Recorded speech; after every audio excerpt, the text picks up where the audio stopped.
আলহামদুলিল্লাহ রাব্বিল আলামিন ওয়াসসালাতু ওয়াসসালামু আলা নাবিয়িনা মুহাম্মদ ওয়া আলিহি ওয়া আসহাবিহি আজমাইন, আম্মা বাদ। সম্মানিত ভাই বন্ধুগণ, আজকের আলোচনার বিষয়বস্তু হলো ফজরের সালাতের শ্রেষ্ঠত্বের 10টি কারণ। আমাদের দেশে বা আমাদের সারা দুনিয়াতে মসজিদগুলোতে অন্য 4 ওয়াক্তে মুসল্লি যাই থাকে, ফজরের সময় তার চাইতে অনেক কম থাকে। যেই ওয়াক্তের গুরুত্ব সবচাইতে বেশি, ওই ওয়াক্তে মুসল্লির পরিমাণ সবচাইতে কম। অথচ অন্য 4 ওয়াক্তে মুসল্লি এলাকায় নাও থাকতে পারে। জোহরের সময় কোনো ডিউটিতে কেউ থাকতে পারে, আসরের সময় কোথাও যেয়ে থাকতে পারে, মাগরিব এশায় বাজারঘাট কেনাকাটি মার্কেটিং বা অন্য কোনো কাজে মানুষ ব্যস্ত থাকতে পারে, মহল্লায় নাও থাকতে পারে। ফজরের সময় প্রত্যেকটা মানুষ কোথায় আছে? মহল্লায় আছে। একান্ত 2-1 বাদে প্রায় সবাই মহল্লায় আছে। তাহলে তো জোহরে যদি 4 কাতার হয়, আসরে যদি 4-5 কাতার হয়, মাগরিবে যদি 5-7 কাতার হয়, ফজরে তো 10 কাতার হওয়ার কথা, ঠিক না ভাই? ঠিক। কিন্তু ফজরে 1 কাতার পাইতে কষ্ট হয়ে যায়, 2 কাতার জোগাড় হইতে অনেক কষ্ট হয়ে যায়। প্রিয় বন্ধুগণ, এর কারণ কি? এর প্রধানতম কারণ হলো ফজরের নামাজের গুরুত্ব আমরা মুসলমানরা বুঝতে পারিনি। ফজরের নামাজের 10টি ফজিলত, 10টি শ্রেষ্ঠত্বের বিশেষ কারণ, 10টি মর্যাদার বিশেষ কারণ, স্পেশালিটি আছে যেটি অন্য সালাতের জন্য নাই। তার ভিতরে প্রথম হলো ফজরের সালাত বা ফজরের নামাজ। এটা হলো ইমানের আলামত, ইমানদারের আলামত। কিসের আলামত ভাই? ইমানদারের আলামত। নামাজ মাত্রই ইমানদারের আলামত। যে ব্যক্তি ইমানদার সে মসজিদে আসবে, যাবে, তাকে তার ইমান আছে কথা সাক্ষ্য দেওয়ার নির্দেশ আমাদেরকে করা হয়েছে। যদি সে মসজিদে আসা যাওয়া করে, নামাজি হয়। নামাজি না, মসজিদে আসা যাওয়া করে না, তাহলে তার ইমানের সাক্ষ্য আমরা দিতে পারি না। কিন্তু ফজরের নামাজে হাজির হওয়া এটা ইমানদারিত্বের বিশেষ সাক্ষ্য, বিশেষ প্রমাণ। ইমানদার যে খাঁটি, নির্ভেজাল, পিওর, এটার প্রমাণ হলো ফজরের নামাজে কি হওয়া? উপস্থিত হওয়া। যদি কেউ ফজরের নামাজে উপস্থিত হতে না পারে, ফজরের নামাজ পড়তে তার কষ্ট হয়ে যায়, একদিন আসলে 10 দিন মিস হয়ে যায়, ফজরের নামাজে সে আসতেই পারে না, এরকম যদি হয়, তাহলে বুঝতে হবে তার ঈমান নিয়ে নতুন করে চিন্তা করা দরকার আছে। তার ঈমানের ভিতরে যথেষ্ট ঘাপলা আছে। নবী সাল্লাল্লাহু আলাইহি ওয়াসাল্লাম বলেছেন, আবু হুরায়রা রাদিয়াল্লাহু তাআলা থেকে বর্ণিত, বুখারী এবং মুসলিমের হাদিসে আসছে, তিনি বলেন, লাইসা সালাতুন আথকালা আলাল মুনাফিকিনা মিনাল ফজরি ওয়াল ইশা লাউ ইয়ালামুনা মা ফিহিমা লাআতাউহুমা ওয়ালাউ হাবওয়ান। ফজর এবং এশার নামাজ, এই 2 ওয়াক্ত নামাজ মুনাফিকদের উপরে পড়া সবচেয়ে কষ্টের। অন্য কোন নামাজ পড়তে মুনাফিকদের এত কি হয় না? কষ্ট হয় না। মুনাফিক কারা ভাই? মুসলমানের বেশভূষা ধারণ করছে, সমাজে টিকতে হয় তাই মুসলমানের সাথে সব কাজ তাল মিলায়া করে, কিন্তু তলে তলে তার ভিতরে কি নাই? ভিতরে ঈমান নাই। একে বলা হয় মুনাফিক। এই মুনাফিকের ব্যাপারে নবী সাল্লাল্লাহু আলাইহি ওয়াসাল্লাম বলছেন যে লাইসা সালাতুন আথকালা আলাল মুনাফিকিনা মিনাল ফজরি ওয়াল ইশা। ফজর এবং এশা, অন্য বর্ণনায় আসছে ফজর এবং আসর, কিন্তু সর্বাবস্থায় ফজরের কথা আগে বলা আছে। এই ফজরের নামাজ, এটা মুনাফিকের জন্য এই নামাজে উপস্থিত হওয়া কষ্টসাধ্য। যার এই নামাজে উপস্থিত হওয়া সুযোগ হয় না, তৌফিক হয় না, কষ্ট হয়, বুঝতে হবে সেই ব্যক্তির ঈমান নিয়ে যথেষ্ট করে প্রশ্ন তোলার সুযোগ আছে। আমি কি বুঝাতে পারছি প্রিয় ভাইয়েরা? তাহলে ফজরের নামাজে উপস্থিত হওয়া এটা কিসের আলামত? ঈমানদারের আলামত। ফজরের নামাজে উপস্থিত না হইতে পারা কিসের আলামত? মুনাফিকের আলামত। মুনাফিকের জন্য এটা কঠিন হয়ে যায় উপস্থিত হইতে পারাটা। তাহলে অন্য সালাত, জোহরের ব্যাপারে এটা বলা হয় নাই যে জোহরের নামাজে মুনাফিকরা আসতে কষ্ট হয়। জোহরের নামাজে 1 নম্বর, 2 নম্বর, 3 নম্বর, 4 নম্বর সব কিসিমের, 3rd class, 2nd class, 1st class সব কিসিমের মানুষ কি জোহরে আসতে পারে, মাগরিবে আসতে পারে। বুঝে আসছে কথা? কিন্তু ফজরের নামাজ এটা এমন একটা নামাজ যে এই নামাজে যে মুনাফিক 2 নম্বরই করে আসে, মানুষ দেখাইতে আসে, সে এই ভোর রাত্রে আরামের ঘুম ফালায় আসাটা খুব বেশি সহজ না। যদি কেউ আসতে পারে, বোঝা যাবে সেই লোকটা হলো খাঁটি ইমানদার, তার ভিতরে ঈমান আছে। প্রিয় ভাইরা, তাহলে এই কোষ্টি পাথরে আজকে যাচাই করলে বহু লোক ইমানদারিত্বের পরীক্ষায় উত্তীর্ণ হওয়া কঠিন হয়ে যাবে। ইমানদারিত্বের প্রমাণ দেওয়া অনেকের জন্যই কি কষ্টকর হয়ে যায়। প্রিয় ভাইরা, তাহলে ফজরের নামাজের প্রথম ফজিলতের বিষয় হলো এটি ইমানদারের আলামত। কার আলামত? ইমানদার আলামত। ফজরের নামাজে উপস্থিত হইতে পারা মুনাফিকি থেকে মুক্তির একটি অন্যতম উপায়। আপনি মুনাফিকি থেকে নিজে মুক্ত, এটা প্রমাণ করার অন্যতম উপায় হলো ফজরের নামাজে কি হওয়া, উপস্থিত হতে পারা। নাম্বার 2, ফজরের নামাজ যদি কেউ আদায় করে তো ওই দিনের জন্য সে আল্লাহ সুবহানাহু ওয়া তাআলার জিম্মায় চলে যায়। কোথায় চলে যায়? আল্লাহ সুবহানাহু ওয়া তাআলার সুরক্ষা সে লাভ করে ওই দিনের জন্য। ওই দিনের জন্য ইন্স্যুরেন্স হয়ে যায় আল্লাহ সুবহানাহু ওয়া তাআলার কাছে। নবী সাল্লাল্লাহু আলাইহি ওয়াসাল্লাম বলেছেন, জুনদুব ইবনে আব্দুল্লাহ ইবনে সুফিয়ান আল বাজালি রাদিয়াল্লাহু তাআলা আনহু থেকে বর্ণিত, এটি সহিহ মুসলিমে আসছে। নবী সাল্লাল্লাহু আলাইহি ওয়াসাল্লাম বলেন, মান সাল্লাস সুবহা ফাহুয়া ফি যিম্মাতিল্লাহ। যে ব্যক্তি ফজরের নামাজ পড়বে সে কার জিম্মায়? আল্লাহ সুবহানাহু ওয়া তাআলার জিম্মায় চলে যাবে। দুনিয়ার কোন লোক, দুনিয়ার কোন নেতা, দুনিয়ার কোন পুলিশ অফিসার, এসপি, ওসি যদি আপনারে বলে যে আপনি আমি দায়িত্বে আছি, কোনো কিছু আমাকে বলবেন, আপনার কোনো কিছু হবে না। এলাকার নেতা, এমপি সাহেব যদি বলে দেয়, আমাদের মনটা কত মনে কত সাহস হয় না? ও ভাই, আল্লাহ সুবহানাহু ওয়া তাআলা বলে দিচ্ছেন যে আল্লাহ ওই ব্যক্তির জিম্মা নেন। বড় কোনো বিপদ আপদ মুসিবত, কোনো সমস্যার সম্মুখীন সে হবে না। আল্লাহ সুবহানাহু ওয়া তাআলা স্বয়ং তার জিম্মাদারি নিয়ে নেন। কোন ব্যক্তির? যে ব্যক্তি ফজরের নামাজ জামাতের সাথে। ফজরের নামাজ আপনি পড়লেন, তার মানে ওই দিনের জন্য আপনি গ্যারান্টি পেয়ে গেলেন যে আপনার জিম্মাদারি কে রাখছেন? আল্লাহ সুবহানাহু ওয়া তাআলা রাখছেন। আপনি দিনের বেলা চলেন ফিরেন কাজ করেন, আপনি নির্ভয়ে চলতে পারেন যে আপনার জিম্মাদারি আল্লাহ সুবহানাহু ওয়া তাআলা নিয়েছেন। এটা ফজরের নামাজের জন্য আছে, অন্য কোনো নামাজের জন্য এরকম কোনো কথা বলা হয় নাই। নাম্বার 3, ফজরের নামাজে হাজির হলে আপনার পক্ষে আল্লাহর ফেরেশতাগণ আল্লাহর কাছে গিয়ে সাক্ষ্য দিবে। আপনি যে ভালো মানুষ এ কথার সাক্ষ্য দিবে কে? ফেরেশতারা।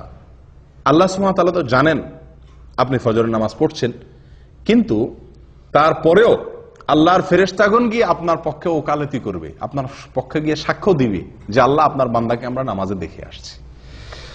নবী সাল্লাল্লাহু আলাইহি ওয়াসাল্লাম বলেছেন, এটিও বুখারী মুসলিমের হাদিস, আবু হুরায়রা রাদিয়াল্লাহু তাআলা থেকে বর্ণিত, তিনি বলেন, ফেরেশতারা, দিনের ফেরেশতারা এবং রাতের ফেরেশতারা উভয়ে পালা বদল করে দুনিয়াতে ডিউটি করতে আসে আসমান থেকে। একদল ফেরেশতা আসে দুনিয়াতে, সারা পৃথিবীতে তারা বিচরণ করে। তারা আসমান থেকে নামে কখন? ফজরের সময়। তারা দিনের বেলা ডিউটি করতে আসে। আরেকদল ফেরেশতা সারা রাত ডিউটি করেছিল, তারা ফজরের সময় উপরে উঠে যায়।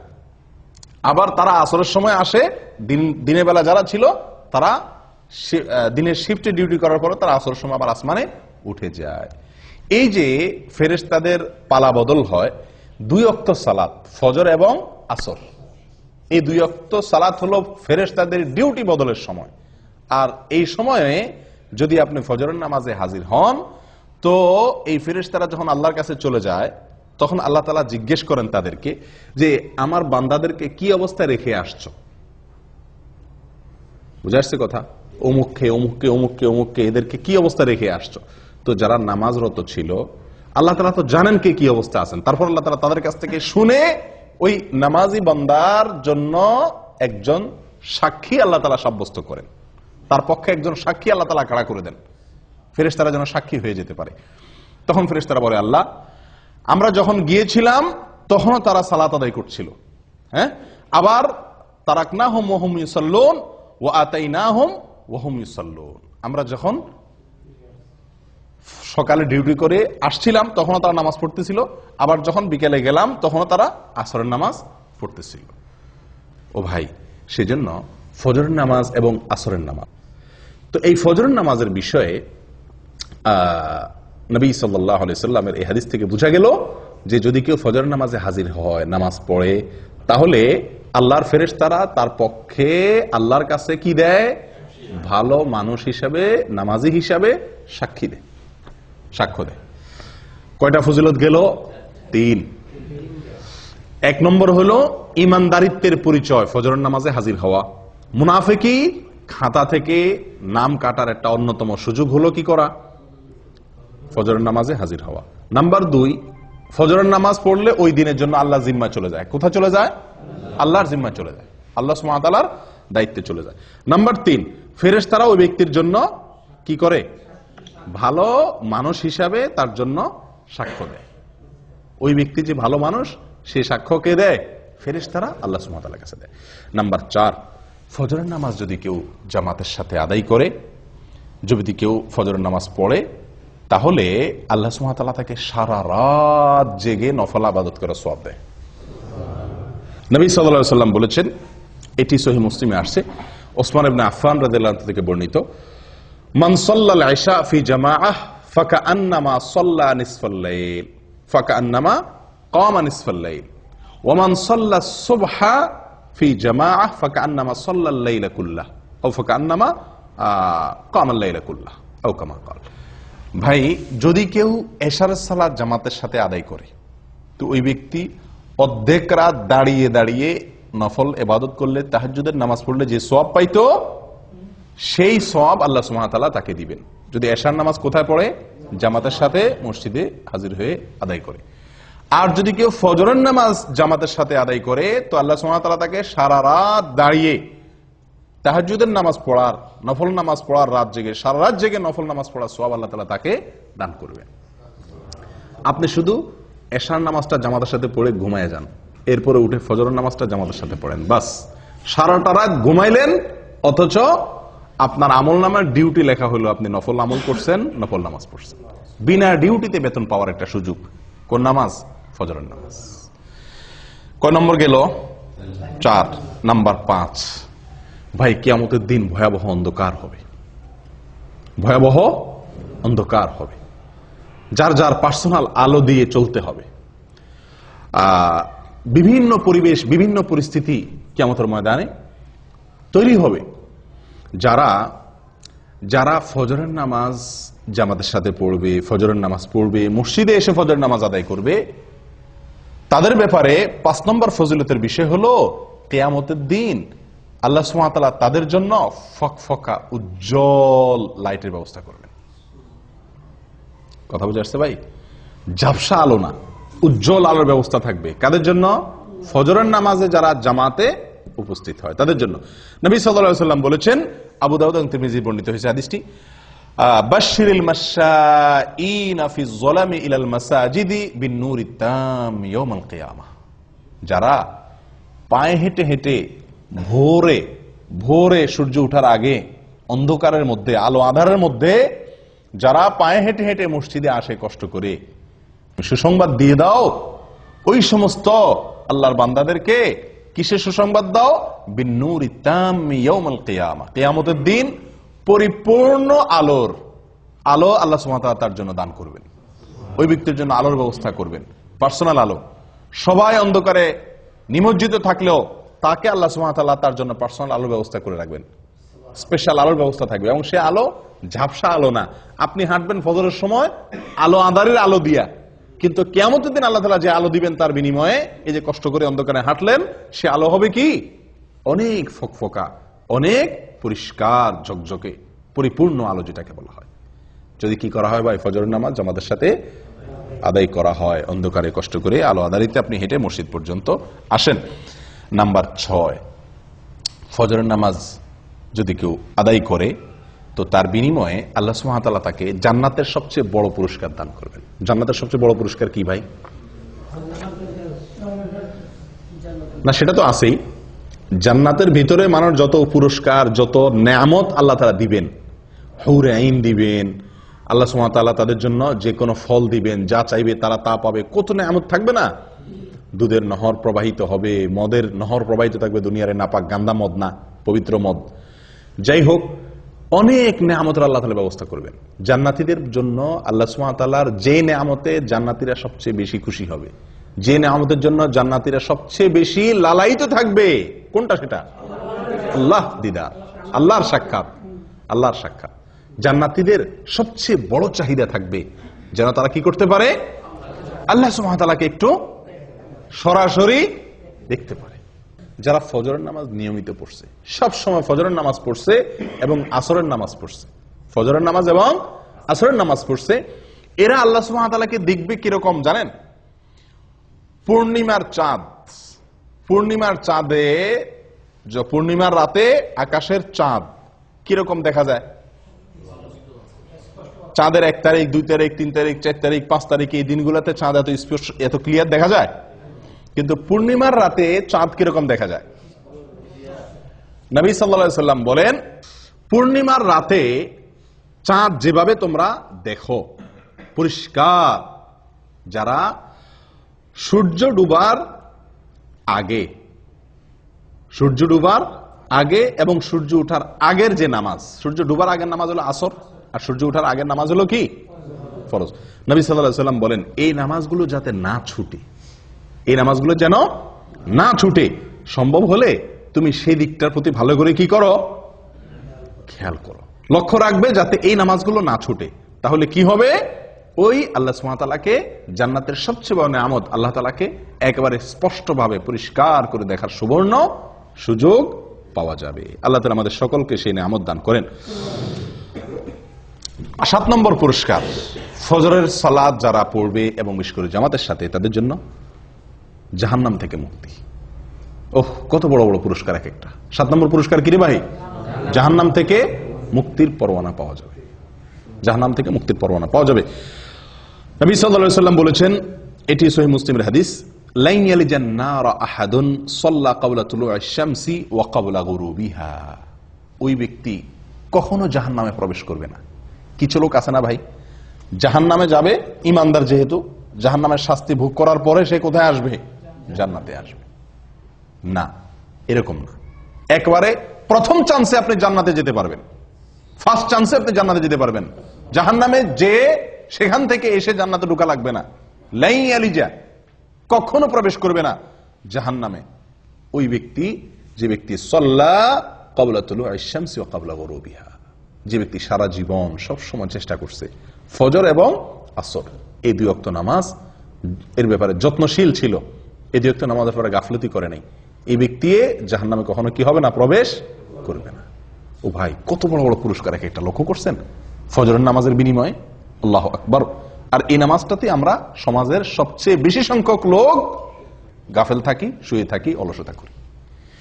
কেউ হয়তো বলতে পারেন, আরে ভাই, এই যে জাহান্নাম থেকে মুক্তির জন্য কত আমলই তো আছে, এটা করলে জাহান্নাম থেকে মুক্তি, এটা করলে জাহান্নাম থেকে মুক্তি, ওইটা করলে জাহান্নাম থেকে মুক্তি, অনেক আমলের কথা আপনারা শুনছেন না?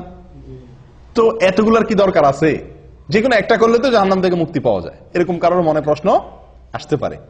তাদেরকে বলবো, ভাই, দুনিয়ার কোন আদালতে আপনি যদি আসামি হয়ে যান, তাহলে আসামির খাতা থেকে নাম কাটানোর জন্য আপনি কতগুলো পথ ধরেন?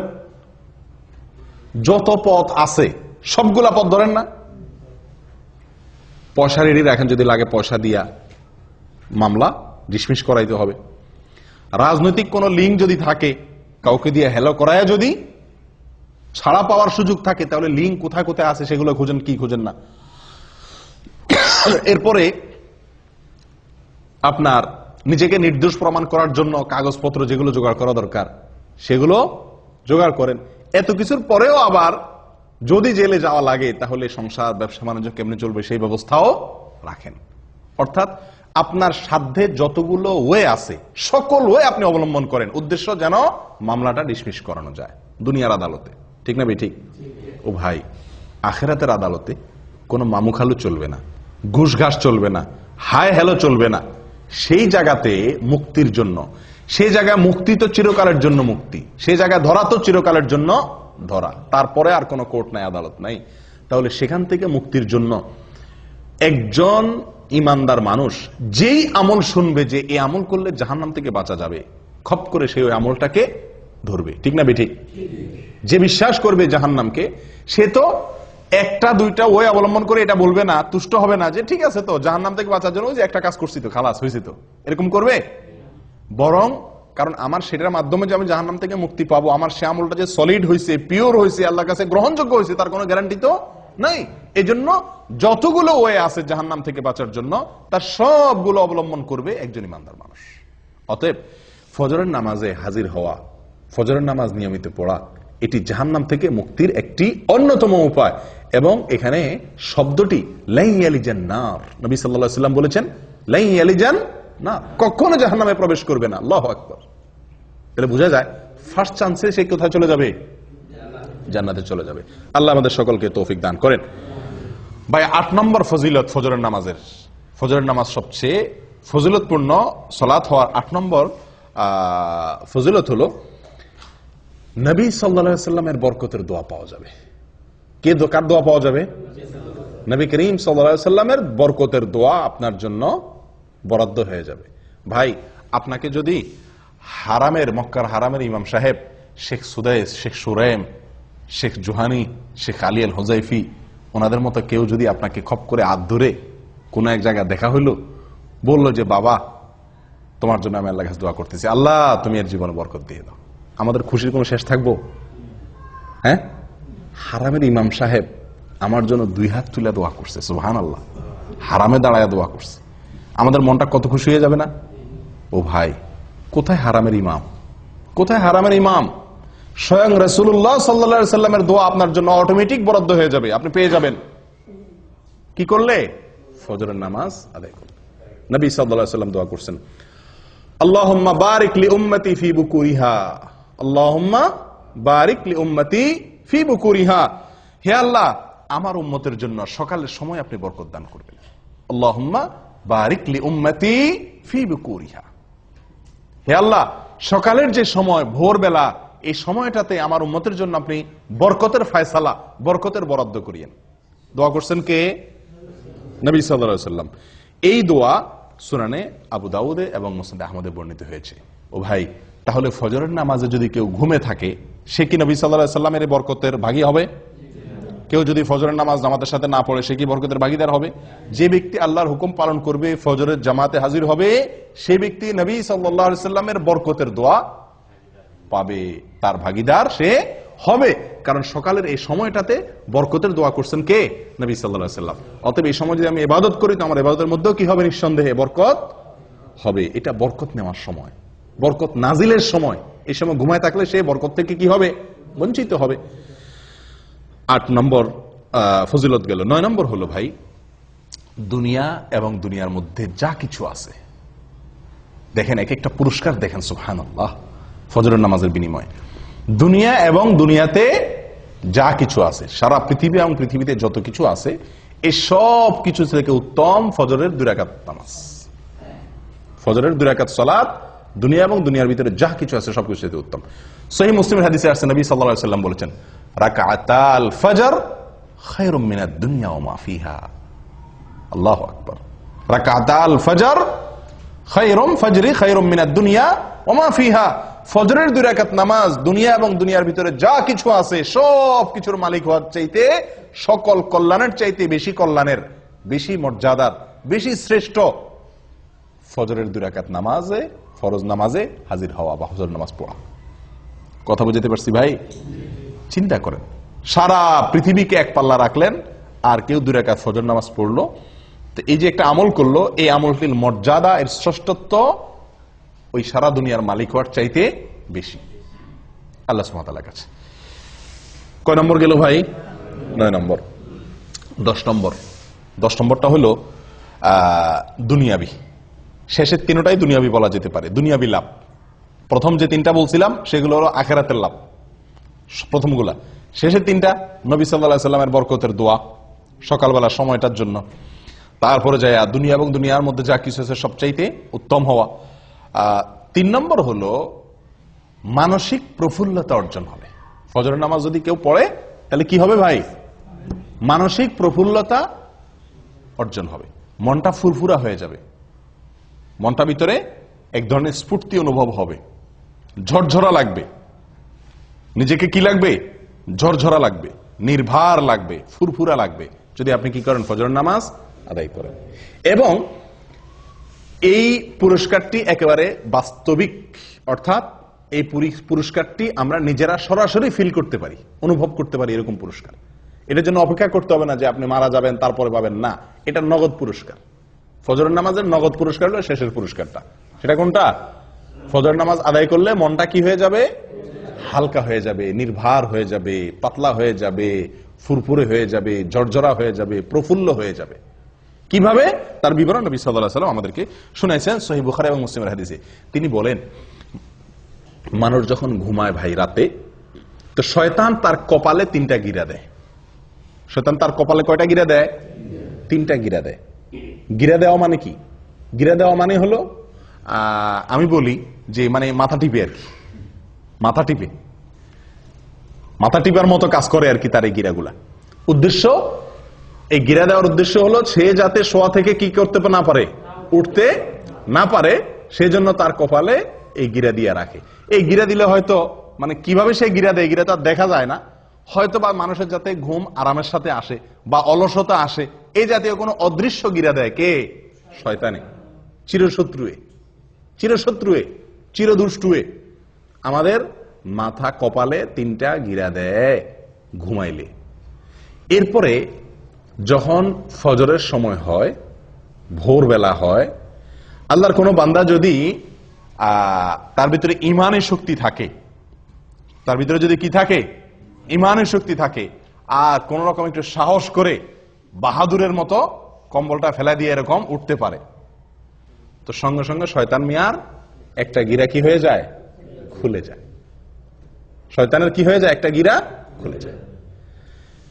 গিরা দিয়ে দিলে শরীরটা ভার হয়ে যায়, উঠতে পারে না, অলসতা লাগে, মজা লাগে। আপনারা লক্ষ্য করে দেখেন, অন্য কোন সময়ের ঘুম এত মজার হয় না, ঠিক ফজরের সময়ের ঘুমটা যত কি হয়, মজার হয়। এর মানে কি? এর মানে হলো ওই দুষ্ট শয়তান হয়তো শরীর টিপে, বুঝে আসছে কথা? এত আরাম করে ঘুমটা আসে, সারা রাত যার ঘুম না আসে তারও ঘুম আসে কখন? ফজরের সময়, ঠিক না ঠিক? এর মানে কি? এর মানে হলো শয়তানের সর্বশক্তি নিয়োগ করে সে, যাতে আপনি ফজরের সময় মসজিদে যেতে না পারেন। আসরে যান, বাধা দিতে পারলো না, তার এত বেশি টেনশন নাই। মাগরিবে গেছেন, এশায় গেছেন, জোহরে গেছেন, পারলো না সে ঠেকাইতে, এত বেশি টেনশন নাই। কিন্তু ফজরে আপনাকে ঠেকাইতে পারলে তার বিশাল লাভ, আপনাকে জাহান্নামে নেওয়ার জন্য অনেক দূর সে আগে গেল। এই জন্য সে তার সর্বশক্তি প্রয়োগ করে 3টা গিরা দেয়, যাতে ফজরের সময় আপনি হাজির হইতে না পারেন। এই জন্য তো এই গিরা খায়া বেশিরভাগ মুসল্লি মসজিদে আসতে পারে না। ফজরের সময় এই 3 গিরা খায়া শয়তানের বান্ধন খুলে আর আসার মতো ইমানি শক্তি থাকে না। ও ভাই, যদি আল্লাহর কোনো বান্দা যদি ফজরের সময় সাহস করে, হিম্মত করে, যখনই শয়তান তার মনে ওয়াসওয়াসা দেয়, হাদিসে আসছে শয়তান কানে কানে বলে, আমাদের মনের মধ্যে বলে, কি বলে? লাইলুন তওয়িল ফারকুদ, আর রাত এখনো কি অনেক লম্বা, আরো ঘুমা, আরেকটু ঘুমা। আপনি লক্ষ্য করে দেখছেন, ফজরের আজান হয়ে গেছে, তখনও কম্বলটা টাইনে আমরা গায়ে দেই, ঠিক না? 20 মিনিট পরে জামাত দাঁড়াবে, উযু করতে 10 মিনিট চলে যাবে, উঠে যাই না, তখনও কম্বলটা আমরা টেনে গায়ে দেই। কারণ কি? ওই যে শয়তান আমাদের মাথায়, মনের ভিতরে ওয়াসওয়াসা ঢুকাই দিছে যে কি, লাইলুন তাওয়িল ফারকুদ, রাত অনেক, এখনো অনেক সময়, তুই আরেকটু ঘুমা। সারা রাত ঘুমাইলেন, 4 ঘন্টা, 5 ঘন্টা, 6 ঘন্টা ঘুমাইলেন, কিন্তু এই 5 মিনিট না ঘুমাইলে আপনি মরে যাবেন না, কিন্তু মনে হয় যে 5 মিনিট না ঘুমাইলে মনে মরে যাবেন, এরকম লাগে না ওই সময় উঠতে? কারণ শয়তান তার সর্বশক্তি প্রয়োগ করে গিরা তো দেয়, এরপর আপনার কানে কানে ফিসির ফিসির করে বলে। আসলেই আপনি লক্ষ্য করে দেখেন, মনে হয় যে কেউ একটা বলে মনে মনে যে অনেক সময় আছে এখন, ঠিক না ঠিক? ও ভাই, তো আল্লাহর কোনো বান্দা যদি ঘুম থেকে উঠে যেতে পারে কম্বল ফেলে দিয়ে, আমি নবী সাল্লাল্লাহু আলাইহি সাল্লামের বরকতের দোয়া নিতে চাই, আমি জান্নাতে এক চান্সে যেতে চাই, জান্নাতে গিয়ে আল্লাহ তাআলাকে একেবারে পরিষ্কার পূর্ণিমার চাঁদের মতো আল্লাহ সুবহানাহু ওয়া তাআলাকে দেখতে চাই, আমি জাহান্নাম থেকে মুক্তি চাই, আমি ঈমানদারিত্বের পরিচয় দিতে চাই, মুনাফিকের খাতা যেন নাম লেখা না হয়, আমি আল্লাহর নিরাপত্তার ভেতরে প্রবেশ করতে চাই, আমি ফেরেশতাদের সাক্ষ্য পেতে চাই, আমি সারা রাত জেগে ইবাদতের সওয়াব পেতে চাই, আমি কিয়ামতের ময়দানে উজ্জ্বল আলো যেন হয় আমার জন্য, তার ভাগীদার যেন আমি হতে পারি, সেটা চাই। এই কথাগুলো মাথায় রেখে যদি আপনি কম্বলটারে কি করতে পারেন, ফেলে দিতে পারেন, এবং এই হাদিসটা মাথা রাখতে পারেন, নবী সাল্লাল্লাহু আলাইহি ওয়াসাল্লাম বলেছেন, ফজরের সময় শয়তান যে গিরা দেয় এবং আপনারে মজার ঘুম পাড়ানোর চেষ্টা করে, এটা যদি আপনি মাথায় রেখে ঝেড়ে ফেলে উঠে যেতে পারেন, সঙ্গে সঙ্গে একটা গিরা শয়তানের খুলে যায়। এরপরে যদি আপনি গিয়ে কষ্ট মষ্ট করে উঠার পরেও কিন্তু একটু অলসতা হালকা হালকা লাগে, হালকা হালকা, শীতের দিন তো বেশি কষ্ট হয়, গরমের দিনও একটু কষ্ট হয়, যা কোনো রকম হিম্মত করে দিয়ে পানিতে হাত দিয়ে বিসমিল্লাহ পড়ে ওযুটা করে ফেলতে পারেন। ওযুটা করার পরে দেখবেন শরীরটা আরো অর্ধেক পাতলা হয়ে গেছে, কারণ গিরা আরেকটা তখন খুলে যায়। এরপরে আরেকটু বাকি থাকে, মসজিদে যাব না রুমে পড়ে ফেলবো, আরেকটু অলসতা থাকে। এরপর যদি সাহস করে বাইর হয়ে যান হিম্মত হয়ে মসজিদের দিকে এবং আসেন, ফজরের নামাজটা যদি পড়ে ফেলতে পারেন কোন রকম, সঙ্গে সঙ্গে 3 নম্বর গিরাও কি খুলে যায়, শরীর ফুল পাতলা হয়ে যায়। এই যে নবী সাল্লাল্লাহু আলাইহি সাল্লামের হাদিসটি, 3টা গিরা খুলে শরীর পাতলা হয়ে যাওয়া, নির্ভর হয়ে যাওয়া, এটা আমরা বাস্তবে সব সময় অনুভব করার সুযোগ আছে, আছে না নাই? আমরা সবাই অনুভব করি, হয়তো খেয়াল করি না। আপনি লক্ষ্য করে দেখেন, রাতে শোয়ার পরে ভোর রাতে শরীরে যে ভার মনে হয় যে উঠলে মনে মরে যাব, এত কষ্ট, এত আরামের ঘুম বাদ দিয়ে উঠলে, এই ঘুম ছেড়ে উঠলে মনে আমি শেষ, এরকম মনে হয় না? কিন্তু উঠা বসার পরে, কম্বলটা ছেড়ে দিয়ে নামার পরে দাঁড়াতে পারলে মনটা অনেকটা পাতলা মনে হয়, ঠিক না বেঠিক? অনেকটা পাতলা, কারণ যে গিরা খুলে গেছে। ওযু করার পরে আরো পাতলা মনে হয়, হালকা হয়ে গেছে। আর ফজর পড়ার পরে তো একেবারে পরিপূর্ণ ফ্রেশ হয়ে যায় মনটা। আমি কি বুঝাতে পারছি ভাই? একদম ফ্রেশ হয়ে যায় ফজরের সালাত জামাতের সাথে আদায় করার পরে। একজন মানুষ ফজরের নামাজ না পড়ে, কোনোদিন আপনি ফজর নামাজ না পড়ে যদি কাজে যান, উঠেন, অন্যান্য কাজে লাগেন, আপনি যতই কাজ করেন আপনার মনের ভিতরে এক ধরনের ভার, এক ধরনের আনফ্রেশনেস আপনি অনুভব করবেন। কিন্তু যদি ফজর নামাজ জামাতে পড়তে পারেন তাহলে ইনশাআল্লাহ ওই দিনটা আপনার মনটার মধ্যে কি থাকবে? ফুরফুরে একটা ভাব থাকবে। ও ভাই, তাহলে গিরা খোলার কাহিনী বুঝতে পারছেন তো? আমরা তো বলি যে দুনিয়ার কোনো কাজে যদি আপনি আরামের ঘুম বাদ দিয়ে উঠেন, মেজাজটা গরম হয় না? সামনে কেউ কিছু বললেও খিটখিটে মেজাজ লাগে, ঠিক না বেঠিক?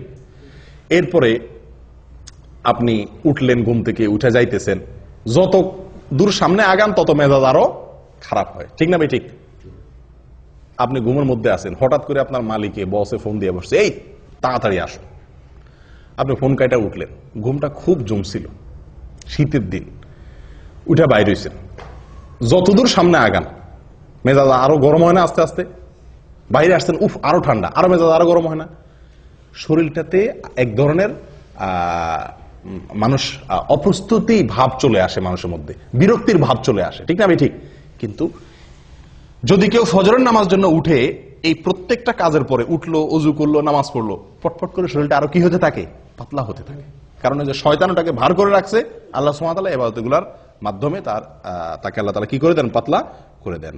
তাহলে ভাই, যদি কেউ ফজর নামাজ আদায় করে, নবী সাল্লাল্লাহু আলাইহি ওয়াসাল্লাম বলেছেন ফাআসবাহা নাশীতান তীবান নাফস, ফজর নামাজ আদায় করতে পারলে তিনি গিরা খুলে গিয়ে সে ব্যক্তি হাসি খুশি, প্রফুল্ল এবং পবিত্র মন নিয়ে তার দিনটা শুরু করে। আর যদি কেউ ফজর নামাজ না পড়তে পারে, ওয়া ইল্লা আসবাহা খাবিসান নাফসি কাসলান, সারাটা দিন তার শরীর মেজমেজ, অলসতা এগুলা করতে করতে চলে যায়। আপনি পরীক্ষা করে দেখেন। আল্লাহ তাআলা আমাদের সকলকে এই ফজরের গুরুত্ব বোঝার তৌফিক দান করেন। 10টি গুরুত্ব, 10টি ফজিলতের কথা আমরা শুনলাম। আমি আবারও বলছি একটি একটি করে। নাম্বার 1, ফজরের নামাজ মুনাফিকদের জন্য কঠিন হয়, ঈমানদারদের জন্য সহজ হয়। অতএব ফজর নামাজে হাজির হতে পারা ঈমানদারের পরিচয়। নাম্বার 2, ফজর নামাজে হাজির হলে তার জিম্মাদারি কে নেয়? আল্লাহ সুবহানাহু ওয়া তাআলা নেন। ওই দিনের জন্য আল্লাহ জিম্মাদারি নিয়ে নেন, আল্লাহর নিরাপত্তার ভিতরে সে প্রবেশ করে যদি ফজর নামাজ আদায় করে। নাম্বার 3, ফেরেশতারা আল্লাহ সুবহানাহু ওয়া তাআলার কাছে গিয়ে ওই ব্যক্তির পক্ষে কি দেয়? সাক্ষ্য দেয় যে সে সালাত আদায় করছে, ভালো কাজ করছে। নাম্বার 4, যদি কেউ ফজর নামাজ জামাতের সাথে আদায় করে তো আল্লাহ সুবহানাহু ওয়া তাআলা তাকে সারা রাত দাঁড়িয়ে তাহাজ্জুদের নামাজ পড়ার সওয়াব, নফল নামাজ পড়ার সওয়াব দান করেন। নাম্বার 5, ফজর নামাজ যদি কেউ জামাতের সাথে পড়ে, আলো আঁধারিতে কষ্ট করে মসজিদে আসে নিয়মিত, তো আল্লাহ সুবহানাহু ওয়া তাআলা তার বিনিময়ে কিয়ামতের দিন তাকে পরিপূর্ণ আলোর ব্যবস্থা করেন, তার জন্য স্পেশাল তার জন্য আলোর ব্যবস্থা করেন কিয়ামতের দিন। 6 নম্বর পুরস্কার হলো আল্লাহ সুবহানাহু ওয়া তাআলাকে দেখা জান্নাতীদের সবচেয়ে বড় পুরস্কার, সবচেয়ে বড় পুরস্কার। এই পুরস্কারটি সে শুধু পাবে তা নয়, পূর্ণিমার চাঁদ যেরকম মানুষ দেখতে পারে পূর্ণিমার রাতে, আল্লাহ সুবহানাহু ওয়া তাআলাকে সে এরকম পরিষ্কার ভাবে দেখতে পারবে। এবং সে না, সব জান্নাতীরা কেউই ভিড় করবে না আল্লাহকে দেখার জন্য। দেখার জন্য একটা জিনিস দেখতে গেলে, অনেক লোক দেখতে গেলে ভিড় করে অনেক সময় দেখা লাগে না, আল্লাহ সুবহানাহু ওয়া তাআলাকে সেরকম ভিড় করে দেখতে হবে না। এক কথা, আল্লাহ সুবহানাহু ওয়া তাআলার সাথে সাক্ষাৎ নসিব হবে, দিদার নসিব হবে। কি করলে? ফজর নামাজ জামাতের সাথে আদায় করলে, নিয়মিত আদায় করলে। 7 নম্বর আমল ভাই, 7 নম্বর আমল হলো জাহান্নাম থেকে মুক্তির পরোয়ানা পাওয়া যাবে। কোত্থেকে? জাহান্নাম থেকে মুক্তি। ওই ব্যক্তি জাহান্নামে প্রবেশ করবে না যে ব্যক্তি আসর এবং ফজরের নামাজের যত্ন করবে, নবী সাল্লাল্লাহু আলাইহি ওয়াসাল্লাম তাকে পরামর্শ দিয়েছেন আমাদেরকে, তোমরা যদি সম্ভব হয় চেষ্টা করো যেন আসর এবং ফজরের নামাজ কখনো না ছুটে তোমাদের। বুঝে আসছে কথা? তাহলে কি হবে? নবী সাল্লাল্লাহু আলাইহি ওয়াসাল্লাম বলেছেন জাহান্নামে প্রবেশ সে ব্যক্তি করবে না। 8 নম্বর আমল হলো সকালের সময়ের জন্য নবী সাল্লাল্লাহু আলাইহি ওয়াসাল্লাম কি করছেন? দোয়া করেছেন। কিসের দোয়া করছেন? বরকতের দোয়া করেছেন। তো এই ফজরের সময়টা, এই সময়টার জন্য নবী সাল্লাল্লাহু আলাইহি ওয়াসাল্লাম বরকতের দোয়া করছেন। কেউ যদি ফজরের নামাজ পড়ে উঠে আল্লাহর ইবাদত করে তাহলে সে নবী সাল্লাল্লাহু আলাইহি ওয়াসাল্লামের কেমন যেন সে কি হলো? বরকতের ভাগীদার হয়ে গেল। এই টাইমে যে কাজ করবে ওই কাজে তার বরকত হবে। 9 নম্বর হলো ভাই, ফজরের নামাজের 2 রাকাত ফরজ নামাজ আদায় করা দুনিয়া এবং দুনিয়ার মধ্যবর্তী সব কিছুর মালিক হওয়ার চাইতে বেস্ট এবং শ্রেষ্ঠ সম্পদশালী সে ব্যক্তি হয়ে গেল। 10 নম্বর হলো ফজর নামাজ যদি জামাতের সাথে আদায় করেন তাহলে মনটা প্রফুল্ল হয়ে যাবে, হাসি খুশি হয়ে যাবেন, নির্ভার হয়ে যাবে, পাতলা হয়ে যাবে এবং এভাবে আপনার সারাটা দিন কাটবে। কয়টা ফজিলত গেল? 10টা। 11 নম্বর একটা সম্পূরক ফজিলতের কথা বলি, সেটাও দুনিয়াবি ফজিলত। সেটা হলো স্বাস্থ্যের দিক থেকে একজন মানুষ যদি ফজর নামাজে উঠে অনেক রোগ বালাই থেকে আল্লাহ তাআলা তাকে হেফাজত করেন। যে ব্যক্তি সকালে ঘুমায় থাকে ওই ব্যক্তির চাইতে যে ব্যক্তি সকালে উঠে ওই ব্যক্তির জন্য স্বাস্থ্যগত দিক থেকে সে ব্যক্তি অনেক বেশি ভালো থাকে। দেখুন আমাদের ইয়েতে উর্দুতে একটা প্রবাদ বা হিন্দিতে একটা প্রবাদ আছে, সুবাহ কি হাওয়া হাজার বিমারিও কি দাওয়া। সকালবেলার হাওয়া এটা হাজার হাজার রোগের ঔষধ। একজন মানুষ যদি ফজরের নামাজের সময় উঠে ফজরের নামাজের সময় মসজিদে আসে পায়ে হেঁটে, তাহলে সকালে হাওয়া তার গায়ে লাগবে কি লাগবে না? যে ঘুমা রয়েছে 7টা-8টা বাজে উঠছে তার তো এই নসিব হয় নাই। তাহলে স্বাস্থ্যের জন্য এটা কি অত্যন্ত ভালো, সকালে ফজর নামাজ জন্য উঠতে পারা। ও ভাই, আমাদের বিশেষ করে প্রবাসে এবং দেশেও বহু লোককে দেখা যায় ফজরের নামাজ পড়ে। কখন পড়ে? সূর্য ওঠার পরে, মানে তার মন মতো। সোজা কথা, সকাল 7টা অথবা 8টা বাজে ফজরের নামাজ পড়ে। আবার হাদিসও দেয় অনেকে। হাদিস কি? নবী সাল্লাল্লাহু আলাইহি ওয়াসাল্লাম বলেছেন, মান নামা আন সালাতিন আও নাসিয়াহা ফালইউসাল্লিহা ইযা যাকারাহা ফাইন্না যালিকা ওয়াক্তুহা।